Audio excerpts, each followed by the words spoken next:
بسم الله. السلام عليكم ورحمة الله تعالى وبركاته، اللهم صل وسلم على سيدنا محمد.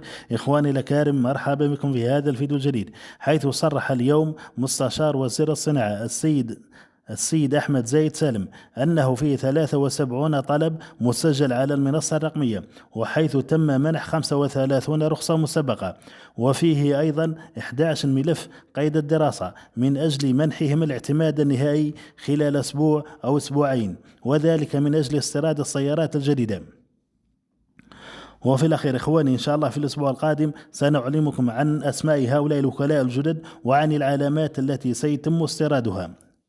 وفي الأخير إخواني، الرجاء منكم الاشتراك في القناة لكي يصلكم كل جديد، وصحة فطوركم وصحة صيامكم، ورب يتقبل منكم إن شاء الله. والسلام عليكم ورحمة الله تعالى وبركاته.